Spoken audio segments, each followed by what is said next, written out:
Assalamu alaikum, sisters. Assalamu alaikum, sisters. This is inshallah our second video, and we're still learning the Arabic alphabets. We're gonna spend a couple of classes, more like almost 3 to 4 or 5 sessions to understand the Arabic alphabet and also learn how to pronounce them. It's very important to work on the alphabets because I believe knowing the alphabets and how to pronounce them correctly is basically you learned half of the Arabic language. And when it comes to Quran recitation, the whole Quran and the way you recite it is all depends on how you pronounce these alphabets. Believe it or not, the definition of the tajweed science in the Arabic language is reading the Quran with pronouncing each letter fully correctly and try to pronounce each letter with its all conditions and characteristics. So that's how important for us to learn how to pronounce and read the Arabic alphabets correctly. Yesterday, we looked at the alphabets sounds, the Arabic alphabet sounds, compared to what we know of alphabets in English. And I recommended for you to study this sheet and look at the picture and the word and look at how it starts. It says and. So the first sound you hear is basically that. This is a, this is a. Here, this is b, b, b, b, b, b. Same thing here. T, t, th, th. So the way you pronounce these alphabets, the one at the beginning of the word, are the same as the way we pronounce these Arabic alphabets. Now there's certain alphabets in the Arabic language that they don't exist, or there is no words in the English language to begin with these alphabets, and one of them is ha, ha. And ha here, I told you that if you go to the if you try to imitate clearing your throat action, you could recognize you are producing a sound in your throat, ha, ha. And you can, even if you touch your throat, you find it vibrating, ha. That's the place where this letter comes out, and you need to master that sound, because a lot of us end up pronouncing ha as this letter, ha, ha, where it is instead it has to be ha, more deeper down in your throat. Another letter that is not in the English language, or there's no words in the English language that produce that letter, is ha, ha. And this sound, you can produce it by imitating the action of snoring, because we human can have the sound ha, but we don't have language for it in English. But if you act like you're snoring, then you can produce that sound. Another letter that is not in the English language as a letter itself is saw.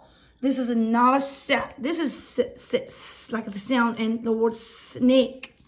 Here, saw is more elevated alphabet, and I could look at it as a hard alphabet where you're going to like saw. And we are going to, this is another letter, saw. And here's another one is dolphin, and that's just exactly the way you say dolphin. That sound you produce here is that one here, da. The sound in the word tough. And here, when you say mother, this is your mother, this is a mother with a baby, and you're going to say mother. That's here a sound that absolutely is not in the English language, and a lot of the people who speak non-Arabic, they speak other than Arabic, they usually have difficulty produce that sound, which is ah. And ah is in the human, and a human can produce it when they recognize that sound and keep practicing it. They will produce the ah sound by imitating a little bit of screaming, where you go ah, and then you could feel your tongue at the back of your tongue hitting ah up to the back of your throat, and it produce that sound ah, Here's also another sound, which is the sound of gargling. If you imitate like you are gargling your mouth with water and go, that's the place where this sound is produced. And also that sound. That sound is not in the English language, and you can produce that sound imitating rooster sound, and that sound really a hard letter where you would look like an angry when you pronounce it, opening your mouth and try to okay? We're going, inshallah, to please learn more about these alphabets. So right now, I would like you to take today and figure out what's the best way for you to actually memorize the sounds of these alphabets. And what do I mean by memorize? I mean when you look at the alphabet, when you see the letter, you say the sound mix. Like when I give you this, you say so, ro, se. This is important. And today, as I said earlier, for us to learn how to recite Quran correctly, we must really work harder on perfecting the pronunciation of these alphabets.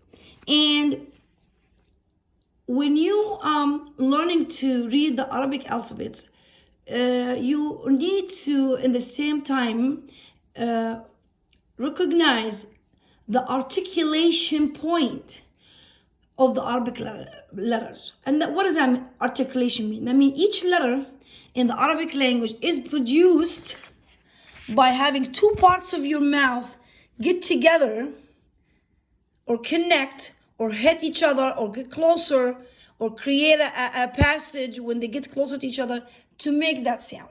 You understand what I mean, sisters? Now, let's look in here for a second. What are the articulation that a human has? Or what are the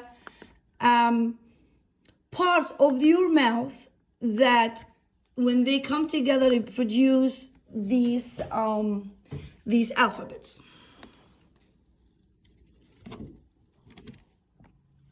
This is a picture of our mouth, and it has all the articulations in our mouth and throat that really work for us to produce the sounds of the alphabet. You have the biggest part is your tongue. This is your tongue here. And this is the back of your throat. This is the throat down here. And as you see, the throat goes all the way up. There's like a tunnel of cavity, a tunnel where a cave of, a tunnel cavity or something like that. That this all where the air runs when you produce the alphabet. Some of the alphabets, they go from all the way down here, they go into that passage and come out.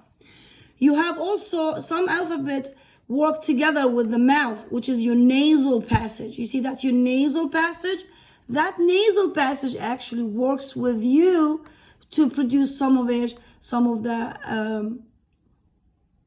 alphabet. And this is called the nasal cavity. This is the throat cavities.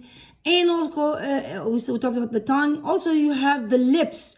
Your lips also part or the two parts of your mouth that really produce different letters. This is the teeth, upper teeth here. And there is the bottom teeth here, which is your jaw. And there's the end of your jaws here, which is your teeth.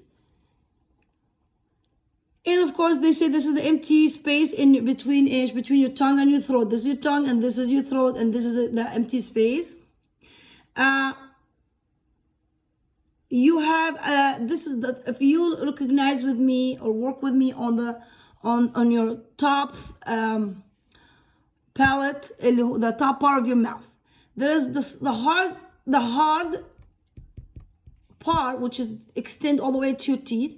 And there is the softer part at the back of it, the softer part. So you need to recognize that, because there's alphabets produced here, and there's alphabet produced here, and there's alphabets produced here.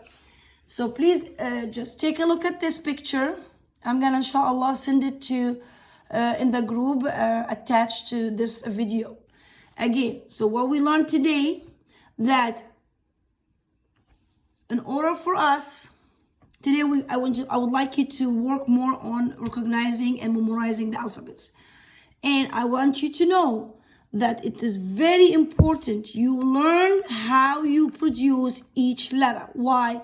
Because in Quran recitation, the most important part, and there's a whole science called AttajDeed in Quran to teach you how you need to produce or pronounce each letter from the exact place that it should be produced.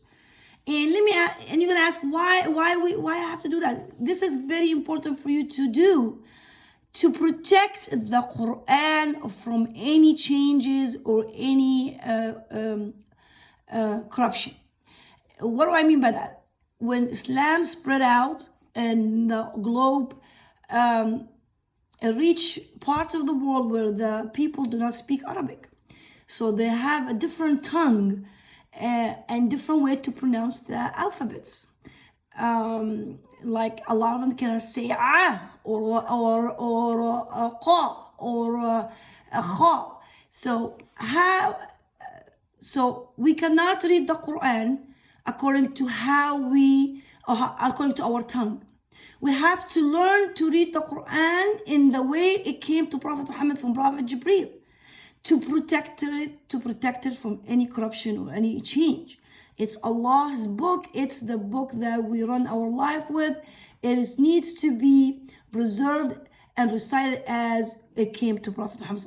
And that's why we're gonna do this from the beginning. Learn the pronunciation of the alphabets from the beginning. And it's a couple of videos more, and inshallah we'll get these alphabets together and how you pronounce them. Right now, in another video tomorrow, inshallah, we are going to practice how we pronounce each letter, knowing where it comes out, because as I said, each letter is basically produced by having two parts of your mouth, or two parts of the articulation, two parts of these parts of the mouth and the nasal and the throat come together, and you need to know what two parts come together to produce that sound. For example, for the letter b, that one. And for the letter that one. And for the letter oo, the place that they come from is the front of your mouth, and having these two lips work together, come together, or get closer together to produce the sound. So you need to, this is what we're gonna work on in the next video. Right now, do your best, please, memorizing the alphabets and see which part, try when you study the alphabet, try to recognize which part the alphabet's coming out, and try to also study that picture, because I'm gonna use these words or these articulation to point out where is the sound coming from. Okay, I hope this video is beneficial, inshallah. Do your best to recognize the alphabet. I'm gonna send that picture today, and also remind you of the this picture too, to help you study the alphabet. Inshallah, tomorrow I'll send another video. Jazakumullah khair. Assalamu alaikum.